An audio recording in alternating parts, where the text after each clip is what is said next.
gente resolveu falar de um assunto que chama muita atenção pelo número de propagandas na televisão. Vocês já pararam para analisar o tanto de propaganda que tem? Não só de medicamentos, né? Mas também de produtos industrializados e alimentos para prisão de ventre. Exato. É um mal muito mais comum que a gente imagina, né, Laís? Com certeza. E pouca gente fala sobre isso. Sim, é um assunto que é polêmico. Se tu parar numa roda de mulheres e jogar esse assunto, a coisa pega fogo, né? Mas o pessoal tem um pouco de vergonha de falar a respeito do intestino. E isso é complicado, né? Essa vergonha já tranca. As meninas foram educadas para não usarem o banheiro. Ah, não, é feio. Para evacuar fora de casa. Né? Então a gente vai trancando desde pequenininha, não pode ir no banheiro fora de casa, não pode. E a gente vai fazendo esse movimento de fechar o intestino, de não utilizar o intestino só em casa, só em tal horário, né? Mas a nossa vida a gente vai crescendo, vai evoluindo e o horário vai ficando cada vez menor. Isso é verdade, a gente faz isso com as crianças mesmo. Faz mesmo. Não, agora não dá, minha filha, espera, aguenta, segura aí. A gente vai causando aí umas constipadas no futuro. E não existe um perfil. Bom, a gente está falando de mulheres, mas é porque as mulheres realmente sofrem mais? Sofrem mais pela alteração hormonal que a mulher tem. Né? Então, assim, esses hormônios mexem muito na vascularização desse intestino. O que caracteriza um intestino preso? Qual é a frequência que essa mulher, esse homem devem ter de ir ao banheiro? A questão aí de caracterização desse intestino preso é de intervalo, né, de evacuações de dias. Mais de 2 dias a gente já considera aí um intestino mais preso. Tá, um intervalo de um dia e meio, a gente até considera normal, dependendo do aspecto dessas fezes. Vale para criança também? Para criança também.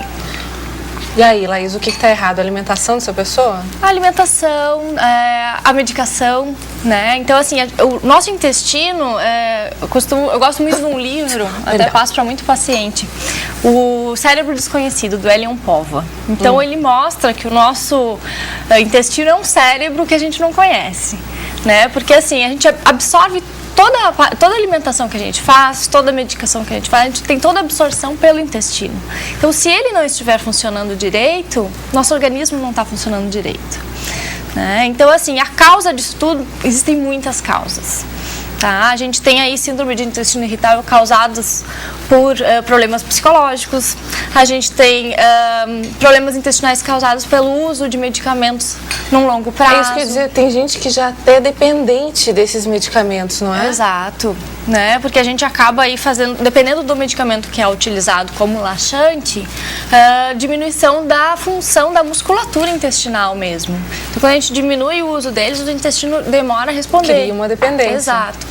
E em relação à medicação de antibióticos, né, de anti-inflamatórios, que fazem uma redução da nossa fauna intestinal. Então, nossos micro-organismos que são benéficos para o funcionamento desse intestino também morrem quando a gente toma esse tipo de medicamento. Mas hoje em dia essa realidade não era para ser diferente? Hoje em dia que as fibras estão tão populares, estão inclusas em diversos alimentos sem nem que a gente saiba, as mulheres estão muito mais preocupadas. Exato. Não era para ter melhorado isso? Mas o consumo de medicamentos também é muito grande.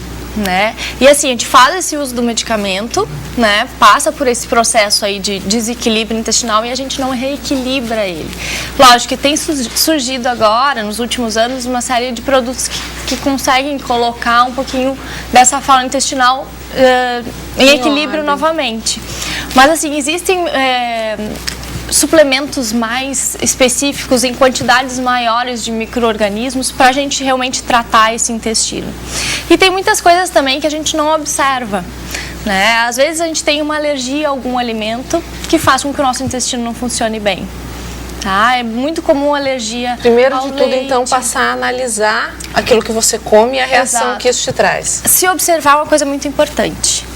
Eu peço muito para os meus pacientes fazerem isso. Trancou meu intestino, pensa o que tu comeu ontem.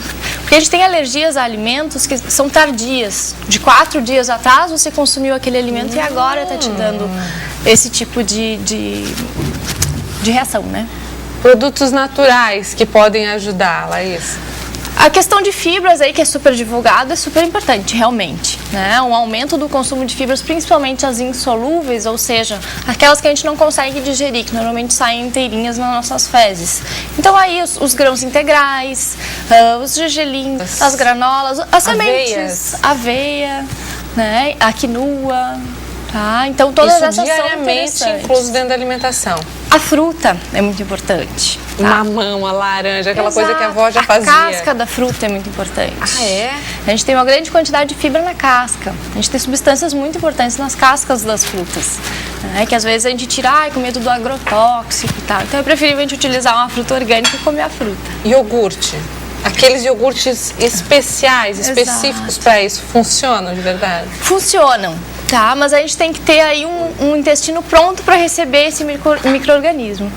Tá? Se a gente tem aí um intestino que não tem a possibilidade de manter esse micro-organismo vivo, a gente vai estar utilizando um produto sem efeito. Tá? Então, ou um estômago com pH muito alterado, vai chegar, esse micro-organismo vai chegar no estômago e a gente já vai ter alteração dele, ou vai ter a morte desse micro-organismo. Tá. Então, seria um equilíbrio geral. Mas só o iogurte, ele já faz o mesmo efeito do que esses outros iogurtes que são popularmente conhecidos para prisão de ventre? Eles têm a mesma bagagem, o mesmo efeito? Sim, eles têm, por eles conterem tu diz o iogurte comum? É. Não, na verdade, assim, os que são específicos, que tem esse marketing em cima da prisão de ventre, porque eles são adicionados de probióticos, que a gente chama, que são os micro-organismos, tá? O iogurte comum, ele foi fermentado com micro-organismos, mas nem sempre ele leva essa adição de micro-organismos para fazer a reorientação desse intestino aí. Tá? A questão da alimentação que a gente entrou com as fibras ali, só a fibra não resolve. Tá? A gente precisa da água. Senão a gente vai colocar muita fibra, a gente vai prender ainda mais. Vai fazer um cimento lá dentro, a gente vai prender muito mais esse intestino. Então não adianta consumir uma porção de fibras e não tomar água durante todo o dia. Exato, a gente vai trancar ainda mais o intestino. E a outra questão que é super importante, que pouca gente observa, é o consumo de gordura. Tá? Que é importante para o funcionamento intestinal. Ah, é? Sim, se a gente tiver o consumo de gorduras boas, a gente até já conversou sobre isso aqui no programa. As gorduras, elas... A gordura boa não tá na picanha, gente. Não a gente já falou sobre elas.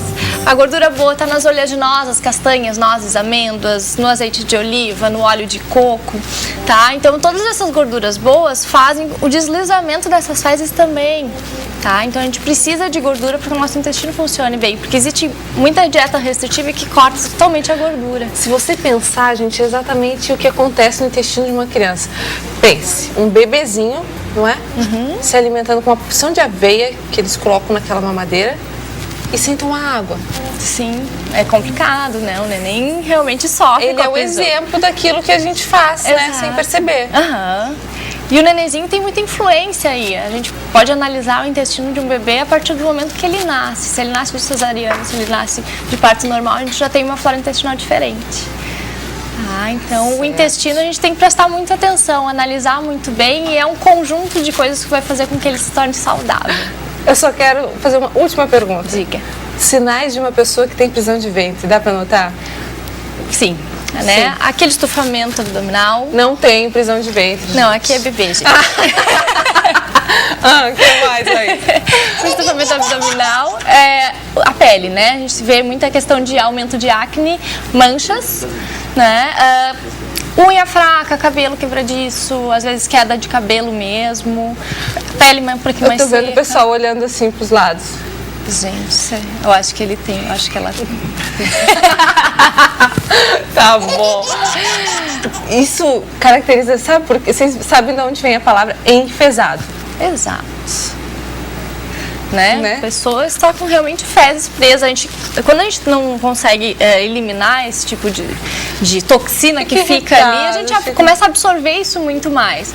A irritação aparece, com certeza. Inchaça, tudo isso. Inchaça, a gente deixa de absorver muita coisa que é interessante, que é importante. Vou deixar o telefone da Laís, é 9926-0303, 9926-0303. Tem um site bem bacana que é o www.laislauda.com.br.